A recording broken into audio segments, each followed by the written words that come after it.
Takk skal du ha, president. Nordområdesatsingen omtales jo veldig ofte som mulighetenes arena, og landsdelen blir oftere og oftere løftet opp som mulighetenes landsdel. Sånn at vi som bor der oppe av og til får en liten sånn følelse av at nå starter livet.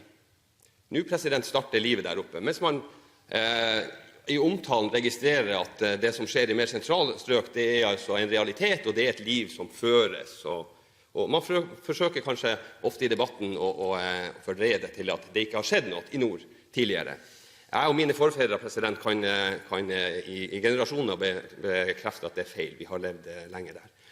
Og ofte så registrerer vi, president, at det stiller spørsmål med om den nordområdesatsingen er riktig, om er det vi trenger, og hva får vi ut av det her.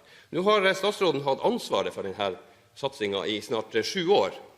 Mitt spørsmål er, synes statsråden at man har fått forankret satsingen og forståelsen av nordområdesatsingen godt nok i den nordlige landsdelen? Utenriksminister Støre. President, når jeg reiser i nord, så har jeg aldri vært inne på tanken om at livet ikke er begynt der. Jeg oppfatter at det livet er meget livlig, og det er aktivt, og det inspirerer for alle. Ja, president, jeg synes dette er veldig godt forankret.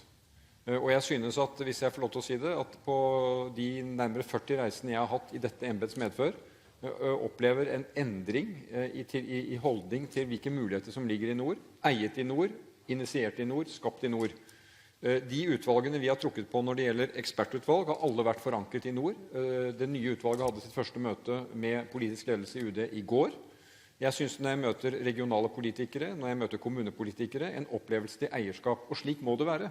For mulighetene i nord skal utvikles i nord. Men det som også er gledelig, det er at vi ser, slik flere har påtalt her, at i hele landet er det engasjement for dette. Og det tror jeg vil være det nordlige Norges store mulighet, at vi nå kan trekke på all kunnskap og kompetanse, Trondheim, Bergen, Arendal, Oslo, Lillehammer, alle steder, for å mobilisere ressursene i nord. Eierskapet må også være i hele landet, og det mener jeg også skjer. Og ingen flere har bedt om ordet til replikk. Det gjorde da representanten Frank Bakke-Jensen, og får anledning til det. Bakke-Jensen, vær så god. Takk skal du ha, president. Vi synes jo det er såpass viktig at vi må i hvert fall bruke taletida til et sånt. Det er litt av problematikken rundt det her, president, det er at når man skal ta en del av et land eller et samfunn videre i en ny utvikling, så kan man, hvis man blir for fokusert på det man selv gjør, som vi kanskje kan beskylde Helga Pedersen i innlegget sitt for å gjøre, så kan man glemme det som har skjedd tidligere. Og hvis det er en viktig del av en utvikling, det er at man har en kollektiv hukommelse for hvor man kommer fra. Nord-Norge som landsdel er en veldig spesiell landsdel, for vi har faktisk, for det første så er det en mangfoldig landsdel med bosatt av 2 folk. Finnmark som fylke er møte mellom 4 stammer.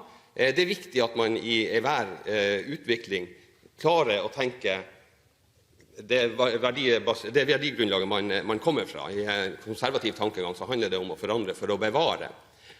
Og når jeg har fulgt debatten i nord, president, så er det faktisk sånn at man etter min mening ofte har prøvd å viske ut hva som har skjedd tidligere.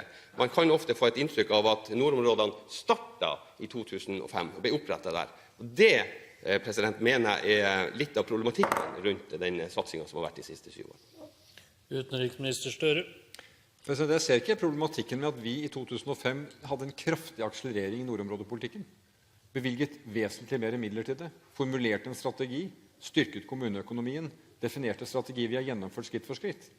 Men hvis det er en politiker jeg har møtt som minner om de lange linjene i nord, så er det representanten Pedersen, som forankrer politikken i hva som er både tradisjoner, potensiale, naturressurser og kunnskap.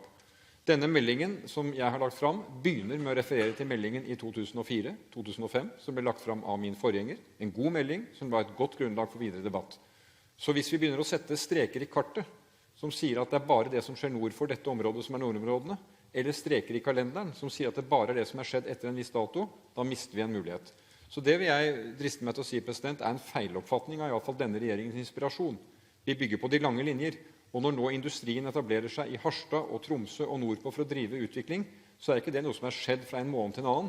Det er noe som er skjedd basert på hva som er utviklet i Norge siden 70-tallet. Så det er lange linjer vi snakker om.